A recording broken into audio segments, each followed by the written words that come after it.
kita udah bahas ada orang yang mendadak kaya gitu kan. Nah, berarti udah pengen tahu, bukan mendadak kaya tapi mendadak jadi nomor 1 di dunia gitu. Elon Musk sudah kaya gitu, Iya. tapi mendadak nomor 1 kan. Nah, kalau misalnya dengar kata dadakan jadi kaya atau dadakan jadi nomor 1 kan udah pasti orang banyak yang mau kan. Nah, mungkin caranya main sahamnya gimana gitu? Gue dapat gift dari Zoom. Caranya Apaan, main saham. Oh iya ya. Cara main saham yang pasti yang pertama yang punya duit. Enggak itu teknisnya. Itu teknisnya Noah. Kalau ya sebenarnya gini. Sebenarnya kalau kita ngomongin saham itu ada dua hal yang bisa kita lakukan dengan saham. Yang pertama, kita bisa investasi.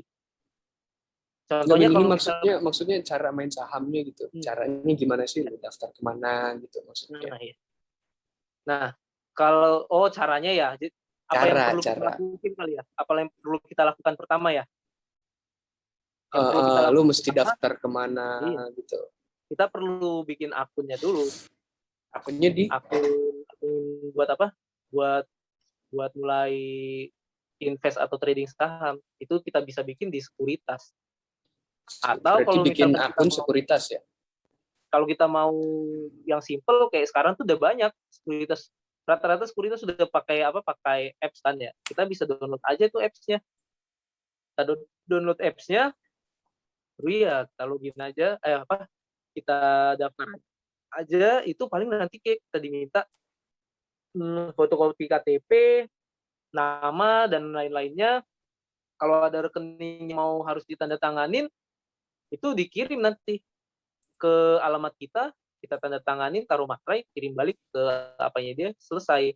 Setelah setelah akunnya jadi, yang kita kerjakan selanjutnya itu kita masukin uangnya. Karena kita kan bukan beli saham pakai angin. Kita masukin uangnya itu. Setelah itu baru kita udah mulai bisa kalau katanya orang main. Nah, dengan saham itu sendiri nih yang saya tadi udah jelasin, itu yang bisa kita lakukan ada 2. Pertama, kita tuh bisa trading, jual beli singkat, atau kita bisa investasi. Kalau yang sering-sering orang share porto yang zaman dulu yang investor angkatan corona katanya itu mereka kebanyakan trading. Kenapa? Karena mereka ambil untungnya sebentar. Kalau investor itu yang kayak Warren Buffett, dia beli perusahaan untuk selamanya. 1 kali beli untuk selamanya. Dia kalaupun jual itu, dia beli yang lain. Mungkin kayak gitu. Itu bedanya investor sama trader. Nanti ada dibahas itu kan ya, kalau nggak salah ya. Bahas nggak tuh? Iya. Jadi cara main saham tuh ada 2. Lu mau trading, yang tadi trading itu ngitungnya cuma dari margin ketika lu beli, terus pas dijual, capital gain, atau investment itu kalau bahasanya gue itu yang lu cari adalah nilai masa depannya. Nilai masa depan adalah ketika lu butuh duit yang lu invest ini, lu butuh duit berapa? Nah, di situlah ditaruh di instrumennya. Misalnya 100 miliar gitu. Lu taruh di situ, itu berinvestment. Kita tidak berharap pada capital gain atau selisih jual beli tadi. Yang kita harapkan adalah nilai di masa depannya gitu. Iya. Itu. Kalau kayak investor yang terkenal itu kan Warren Buffett ya. Dia tahun 2008 itu beli perusahaan bank investment, dan sampai sekarang dipegang itu udah naik berkali-kali lipat. Jadi ya seperti itu, sama aja kayak kalau orang zaman dulu dia ngerjainnya di tanah. Beli tanah baru disimpan lama banget, setelah harganya dirasa cukup jual gitu. Cuman ini bedanya di perusahaan gitu. Itu. Untung. Buktinya Elon Musk kaya, Warren Buffett kaya. Gitu. Oke. Mungkin itu kali. Itu sedikitnya cara main saham gimana sih? Ada yang main trading, ada yang main investment. Ya. Cara mainnya lewat apa? Lewat akun tadi, pakai akun di akun sekuritas namanya. Nah, ini sendiri gue sebenarnya kemarin sempat dapat video ya, agak-agak gimana gitu. Videonya nggak bakal gue tampilin di YouTube karena nanti gue kena straight dari YouTube. Jadi Oh iya. jadi Iya. intinya dia sampai merelakan kehidupannya lah gitu, dan salah satu guru gitulah. Iya, itu kita juga tahu lah itu. Nah itulah, dia Yang udah mana tahu sih semua lah. videonya? Yang mana sih? Jangan dilihat, Belum. sumpah itu serem banget. Enggak, ceritain Jadi, aja. Simpelnya tuh dia itu kerja di salah satu perusahaan yang dia kayaknya sih ya itu kayak perusahaan metal ya, metalurgi gitu loh. Jadi di metalurgi itu dia ada tungku yang panas gitu, dan dia ya masuk ke sana gitu, dan itu pemandangan yang luar biasa, nggak enak di mata gue gitu. Bahkan ya karena gue sendiri anak sains gitu ya, gue ngeliat aja udah berasa kebakar aja gitu badan gue gitu kan. Nah setelah dilihat suratnya gitu, dan ternyata gue coba baca berita di Indonesia, ternyata banyak gitu ya. Cuman memang bahasanya mungkin agak sedikit berbeda gitu ya. Ada yang brokernya salah kasih sinyal segala macam gitu kan. Dan akhirnya sampai bunuh diri gitu. Dan mungkin sebetulnya main saham tuh resikonya setinggi apa sih? Kemarin Nge-freeze dia. Gimana, Ri? Jadi pertanyaannya, jadi kan banyak lah ya kasus kayak misalnya ada salah sinyal dari broker segala macam gitu, karena itu kan bermain saham juga gitu kan. Jadi banyak lah gitu kan yang kayak gitu, dan akhirnya dia sampai merenggang nyawa gitu kan, bunuh diri gitu kan. Mungkin resiko dari bermain saham tuh apa sih, sebesar apa sih? Apakah seseram itu gitu, atau mungkin ada jalan yang amannya gitu kan? Monggo. Sorry tadi gue reconnect. Oke. Dari Noah. Iya. Ya. Sebenarnya gini. Serem. Resiko itu kalau katanya Warren Buffett itu resiko datang dari ketidaktahuan. Misalkan contohnya kayak gini nih. Gue nggak tahu mana makanan yang berbahaya buat gue. Misalkan kayak gue alergi udang nih. Gue nggak tahu ternyata gue alergi udang. Gue makan udang berbahaya nggak buat gue? Bahaya kan? Sama kayak saham. Resikonya itu datang karena orang nggak tahu. Nah, cuman berbedanya resikonya ini ada di seputaran keuangan. Tuh. Jadi orang itu kebanyakan, kalau yang kebanyakan kan trading ya. Orang yang bilang main saham itu kebanyakan trading. Orang itu kebanyakan trading saham itu tanpa tahu gimana caranya trading. Gimana caranya memilih saham yang bagus. Jadi dia ngikutin sinyal dari marketing sekuritas, marketing broker. Misalkan contohnya nih kayak Bro Andri pengen mulai untuk trading saham nih. Nanti dikasih sinyal nih. Beli di kisaran harga 1.000 sampai 1.100. Beli di kisaran segitu. Baru nanti ambil profit di kisaran 1.300. Kan? Nah, cuman terkadang ini salah satunya ya. Cuman terkadang orang kan udah dikasih tahu tuh beli di kisaran 1.000 sampai 1.100. Gara-gara dia ngeliat harganya udah naik itu, orang nggak sabaran. Beli di kisaran 1.300. Padahal kan bukan harga yang disarankan kan. Nah, masalahnya adalah pergerakan pasar ini nggak ada satupun yang bisa tebak. Karena ada yang bikin, ada market maker-nya. Alhasil dia beli di 1.300, ternyata nggak nyampe naik ke 1.500. Sebelum nyampe di 1.300, itu harga saham, sebelum di 1.500, itu harga saham udah jatuh. Dari 1.300 dia beli, tiba-tiba jatuh ke 900. Udah langsung rugi 400 kan. Kalau misalkan kita kaliin 400.000 doang masih tidak apa-apa, ya kan, orang kayak masih biasa aja. Tapi kalau misalkan 400 juta itu dalam satu hari, orang bisa stres juga, alhasil bunuh diri kayak gitu. Nah, selain karena salah sinyal gitu, ada lagi orang bisa jadi karena apa? Misalkan kayak kemarin kan kita lihat kan orang baik banget tuh yang untung ya kan, Mas Andrea. Bahkan saya ada dengar cerita orang mau minjem, sampai mau minjem gara-gara ada salah satu saham pertambangan yang naik kenceng banget. Dia mau minjem uang 100 juta buat dibeliin itu saham. Dia bilang gini, pinjam uang dong, modal dong 100 juta, saya pengen beli saham ini. Kalau misalkan setelah nanti ini naik, saya bakal jual, ya mudah-mudahan kehidupan saya membaik.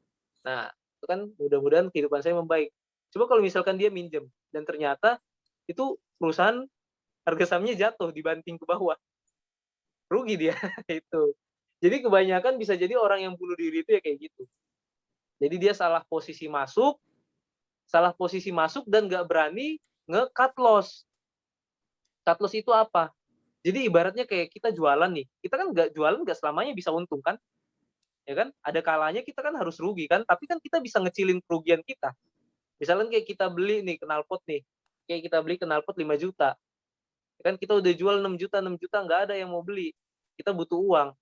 Karena kita ngerti, ya kita jual aja 4,5 ada yang mau beli. Tapi kalau orang nggak ngerti, dia butuh uang banget. Dijual 3 juta, udah rugi 2 juta. Itu. Ada cut loss, cuman kadang orang nggak cut loss. Jadi dia jatuh terus ke bawah. Ya alhasil, yaitu uangnya hilang, bunuh diri. Stres Mas Andri kalau ngeliat uang hilang kayak gitu, setiap hari uang hilang. Hasilnya kayak gitu, bunuh diri. Daripada uang gue yang hilang, mendingan nyawa gue aja yang hilang katanya. Ya. Kalau dari gue sih gini, kenapa bisa sampai kejadian gitu? Yang pertama, dia pakai uangnya itu ya uang panas. Maksudnya Yang dibutuhin. gue bilangnya kayak uang operasional, uang rumahnya, uang keluarga, uang pendidikannya, kesehatannya dimasukin ke situ semua. Jadi kayak 100% uang yang dia punya itu masuk ke situ semua. Itu kesalahan yang pertama. Kalau dari analisa gue ya, yang kebanyakan terjadi. Nah, terus kalau yang kedua tuh, dia nggak tahu cara main saham. Banyak orang itu cuma buntutin broker doang. Broker ngomong apa, dia ngikut. Broker bilang beli. Broker bilang jual. Padahal ketika kita main saham, kita harus tahu barang itu apa. Barang itu maksudnya adalah saham yang kita beli. Kita nggak tahu baca chart, kita nggak tahu analisa-analisanya, kita nggak tahu isu-isunya apa, kita cuma nurut-nurut aja. Masa gini deh, lu masa mau beli barang yang lu nggak paham? Kayak gitu. Lu disuruh orang beli, tapi lu nggak tahu yang lu beli itu apa. Nah, di situ kesalahannya. Jadi kita nggak tahu performa perusahaannya seperti apa, sehingga yang performa perusahaan itu ada hubungannya dengan harga-harga di pasar modal nantinya. Situ. Terus yang ketiga, ada yang namanya apa lupa gue, yang resiko. Bukan resiko. Jadi tiap orang itu punya profile risk profile. Profil resiko yang beda-beda. Misalnya gue resiko profilnya yang aman-aman aja. Kalau Noani yang agak agresif, yang misalnya dia untung banyak, ruginya sampai 30% masih nggak apa-apa. Tapi gue adalah tipe orang yang ketika rugi 10% aja udah bisa kepikiran tuh. Jadi dia orangnya orang yang tipenya high risk, gue tipenya orang yang misalnya low risk gitu. Nah mungkin aja yang kejadian beberapa kejadian seperti itu, selain ditambah 2 alasan yang sebelumnya, yang ketiga dia tidak cocok untuk di profil risiko dia. Misalnya dia profil risikonya risiko rendah, tapi dia bermain saham yang mana profil risikonya adalah risiko tinggi. Nah balik lagi ke apa yang gue bilang tadi, dia nggak pernah punya persiapan, dia taunya, dia nggak tahu yang mana trading dan mana invest. Dia niatnya, gue mau invest di saham, tapi yang dia lakukan adalah trading, tiap hari jual beli, investnya di mana, seperti itu. Dia bilangnya mau invest, tapi yang dia lakukan adalah trading. Itu kesalahan orang zaman sekarang itu banyak yang seperti itu. Banyak yang bilang kalau pengen trading, pengen invest, tapi yang dilakukan adalah trading. Ingat, trading itu adalah kayak main gini, kita main catur kan, itu main bullet game. Itu adalah trading. Cepat. Nah, kalau yang investment adalah yang main biasa aja. Mau sampai 10 jam, karena banyak perhitungan yang harus dilakukan kan. Kalau bullet game kan paling kita ngebaca 2 langkah ke depan sih paling banyak. 2-3 langkah lah, ya kan? Atau kita ya apalah gitu, misalnya 2 langkah ke depan atau seperti apa. Kalau itu trading. Kalau yang investment itu ya kita mulai ngatur ritme, kita ngatur permainannya gimana, kita ngatur pancingannya. Kalau kita mulai terserang, apa yang kita lakukan, kita ikut nyerang atau kita defense, sama seperti itu. Kalau ketika harga turun itu kita cut loss atau kita ambil terus. Harusnya kalau invest itu ketika harga turun kita beli lagi sih, harusnya seperti itu. Ya gitulah. Dia tahu cara dan tekniknya. Dia hanya ikut ke broker aja gitu. Ada juga yang ini yang kelima ya kalau nggak salah. Lupa gue. Pokoknya ada yang bandel sama broker. Bandel sama broker tuh gimana? Misalnya tadi yang gue bilang, udah nih, lu beli di 1.200, nanti jual di 1.300 ya. Udah nih, dari beli di 1.200, beli di 1.200, terus dia udah 1.300 nih, oke jual deh katanya, udah jual, keluar. Nah, ada orang-orang yang apa men, kalau greedy ya, iya greedy, dia serakah. Ini pasti bakal naik 1.300, 1.400, dia tahan, ya bakal naik.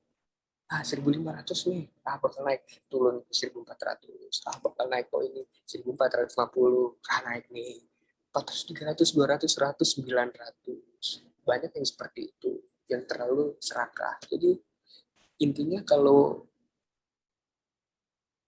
banyak orang yang nggak paham sih, maksudnya hanya, jadi gini, banyak orang yang cuman diiming-imingi untungnya aja tapi nggak pernah dikasih tahu risikonya apa. Itu intinya. Oke, dari gue itu sih. Secara psikologis dia belum siap. Ya. Ini psikologis sih. Maksudnya gini, kita kan nyari uang susah ya, atau kadang kita minjem ya, terus kita kayak ngeliat uang kita setiap hari turun 7%. Itu benar-benar tekanan. Apalagi kalau misalkan kayak kita masukin uang 1M nih. Kayak sehari turun 7%, 70 juta, hilang 70 juta. Padahal bisa jadi itu kayak kita jual rumah, jual apa. Secara psikologis belum siap, bisa jadi. Alhasil ya kayak gitu. Dia bunuh diri. Kemarin kan ada juga tuh di apartemen mana itu di daerah Jaksel itu. Kayak gitu. Nah, itu paling masalah. Kenapa ada orang sampai gitu ya? Karena intinya nggak paham risiko lah. Bukan nggak paham risiko, nggak paham teknik. Tidak paham semuanya. Iya, sebenarnya investment ini bukan hal yang merugikan. Bukan hal yang merugikan, bukan hal yang mengerikan juga. Saham itu bukan hal yang mengerikan. Yang mengerikan itu adalah kalau misalkan kita